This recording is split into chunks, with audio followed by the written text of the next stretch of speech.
What is happening? Welcome back to another episode of the Productive Not Busy podcast with me, Wayne Weathersby, where we are addressing the needs of business owners and salespeople all over the world, planting the seed for a secure future.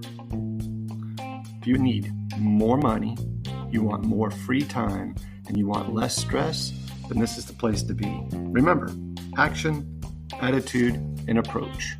And I can help you with that.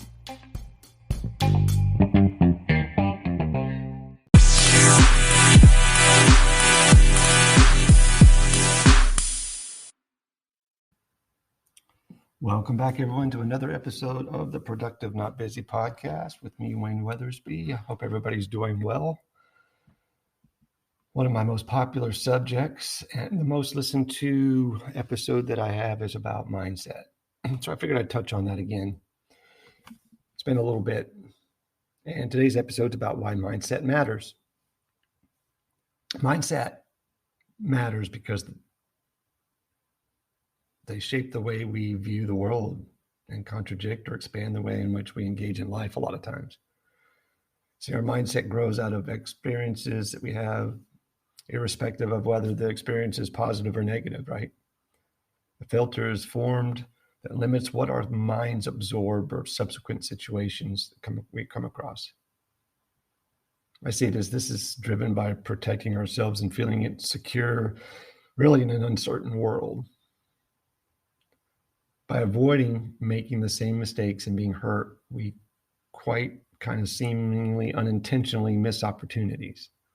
We can even miss out on greater things by being fixed on replicating previous successes, especially since society in general celebrates and glamorizes success, but they don't glamorize or really necessarily cover the grind and the execution that it took to even get started in the first place. We're totally unaware of all this. Our minds are in the background. To engage more fully, we need to bring our mindset really to the front.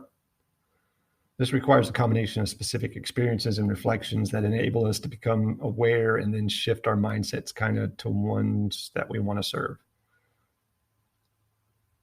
This is what the Mindset Matters podcast subject is all about and what we're going to offer.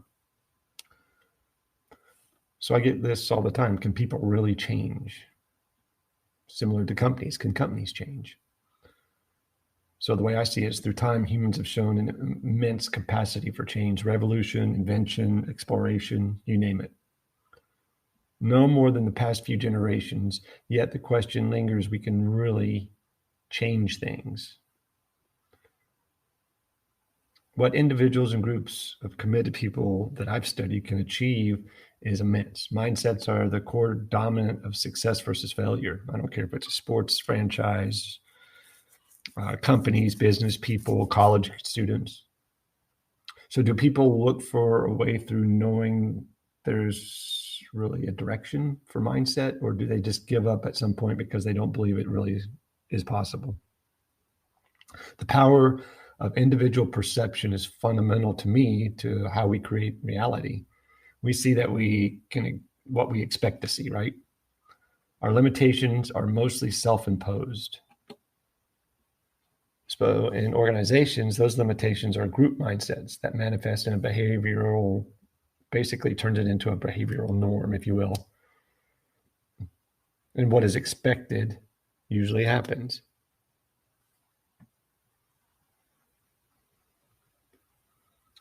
Work is our community. How enriching is that? See, once upon a time, community shaped our values and our behaviors. Now, for many, our new community is the organization we work in and the people we work with. So we need our communities at work to be healthy and uplifting as well. To add richness, I guess is a good word to it, to our lives and leave us better for being there. We only get that one shot, right? Make it worthwhile and truly balanced. Life balanced, I guess is what they call it. We don't live a work-life balance. Work is a part of life. So in my opinion, your mindset, you should give your work a life of its own and enjoy it. I see too many people that don't. So why should we change? That's what I wrote down. Why should we change? We work with organizations, individuals, and teams to design intensive change programs to enable the shift from hands-on, task-focused leadership to leading through their people.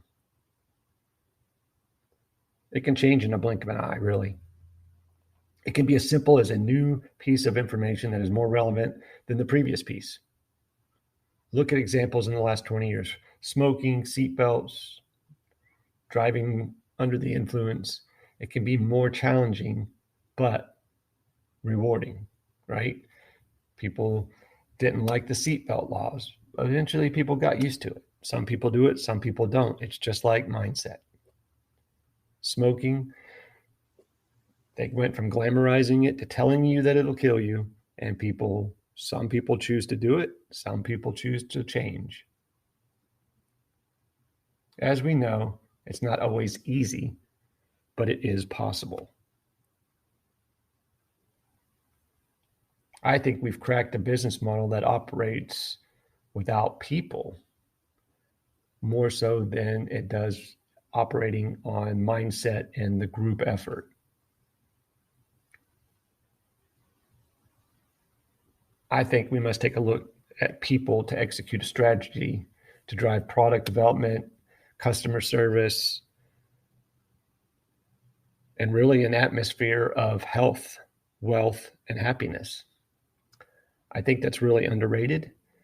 And I hope that this kind of gives you a little nugget of thought to try to maybe go to work and be the person that starts that change. Be the person that starts the mindset shift in your workplace, because somebody's got to start it. And it's just like a product development. Everybody's kind of jealous of the guy that came up with the idea or started the project. Why don't you be that person with the mindset in your workplace, in your home life, on your kid's baseball team, at school, whatever it is, be that person that starts that change. Have a great day. Be safe. Take care. Sell a bunch.